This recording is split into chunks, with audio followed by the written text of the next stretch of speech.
So I just picked up the Ambush on Ferrix Lego set from Target, and let's talk about it. So I was able to get it for $55, and normally it's priced at $70. So when it's priced at $70, the price per piece ratio comes at just a little bit over 10 cents a piece, which is technically the golden rule, but since it's just a little bit over, if you could get $5 to $10 off, I would say that this set is right on par for the price per piece.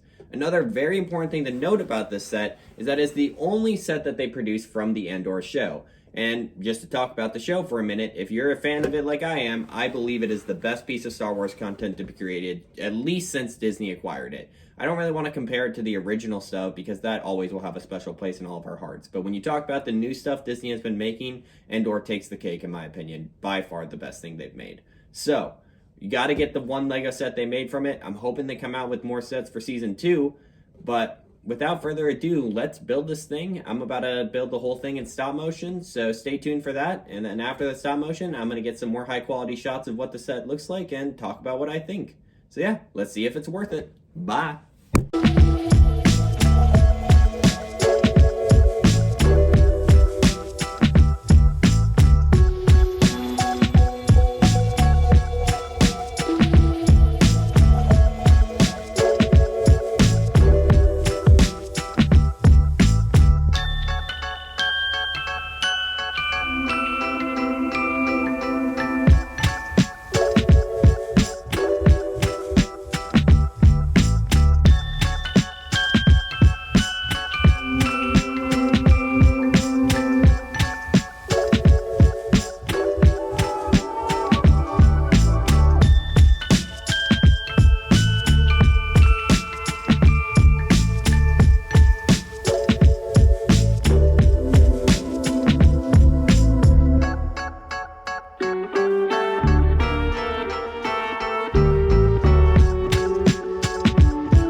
Alright, so 1,000 photos later, we have finished the build, and let's talk about the minifigures.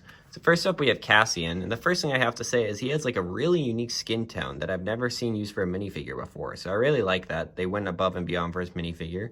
The printing is just incredible on him, and overall, pretty cool minifigure. He also has a dual-sided head, and yeah, so pretty awesome. Next up, we have Luthen. He's a pretty cool minifigure. He has some pretty nice printing on his chest and legs. He does have a dual-sided head. And yeah, another pretty cool minifigure. Next up, we have Cyril. He's pretty nice. He does not have a dual-sided head. That's just because his hat doesn't cover, the entire back, so you'd be able to see the backside of his head. He does not have leg printing, but the chest printing is pretty clean, and I like the hat. Overall, not as detailed as the other two, but a pretty nice minifigure. So yeah, let's move on to the build. All right, let's start this off by talking about the speeder. So the speeder is really nice. I feel like a lot of times in Lego Star Wars sets, you kind of get just an alright speeder as like a side build to the set, but I think this one looks really nice with a lot of cool building techniques being used.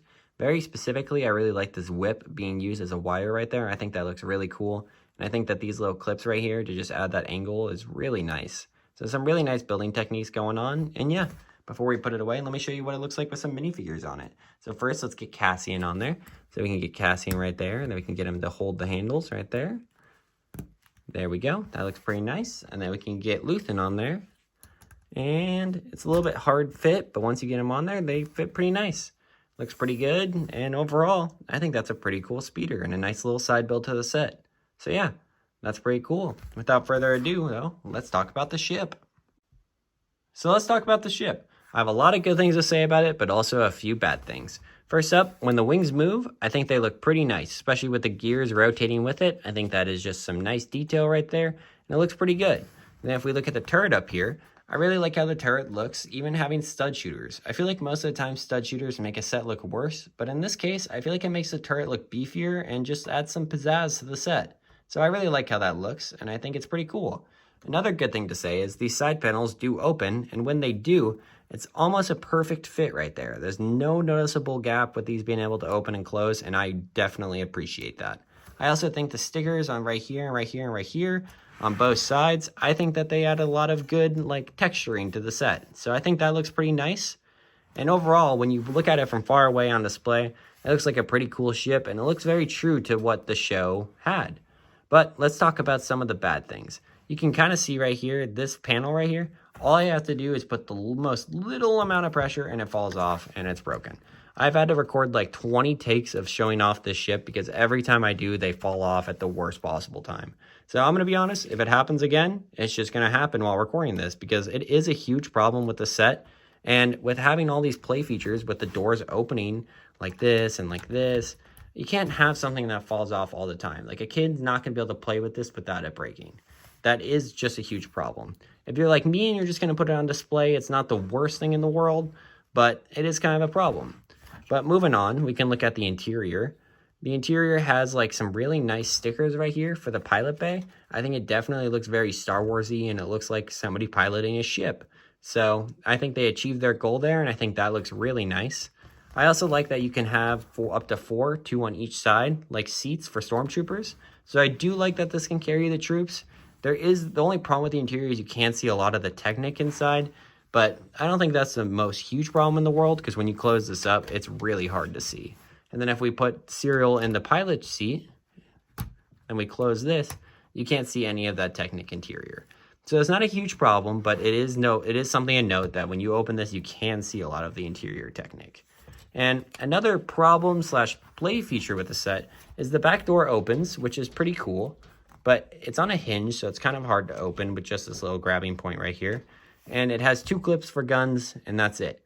No, you're not going to have any minifigures going through this wall right here. So it's kind of pointless that it opens and closes. I feel like it's more just to get the angle of the ship, but still looks pretty cool. But yeah, but it is really a huge problem with how often, like watch. That's the most little amount of force I could possibly put, and it breaks. And that's just because there's nothing locking it in and it's fighting gravity to stay in place. So I don't know what to say about the ship as a whole. I think if you're just going to put it on display, it looks pretty nice. Because then you put it with the speeder bike and it's like, oh yeah, it's that one scene from Andor and it looks pretty cool. But if you're going to play with it and you're going to touch it, then you're just going to have these falling off just at the slightest touch. So with that being said, I don't think the set is worth $70. Even at it being at just a little bit over 10 cents a piece, it's just not really worth it considering it's going to break all the time. But if you're like me and you're a huge fan of Andor and this is your only option to get, Cassian and Luthen, then it's worth it if you can get it on sale. I would say overall the set is it's like an 8 out of 10 for display value because this isn't a huge problem if it's not, if it doesn't need to stay on the best if you're just going to put it on a shelf and never touch it. But if you're going to play with it and buy it for your kid, it's like a 5 out of 10 because this will never stay on. That is not going to survive a kid playing with it under any circumstances. So yeah, at the end of the day, I really like the set purely because I'm a super fan of Andor, but it's not really worth the money if you're trying to play with something. If you're trying to put it on display, cop it on sale. So yeah, that's all I have to say. Subscribe and like. Bye.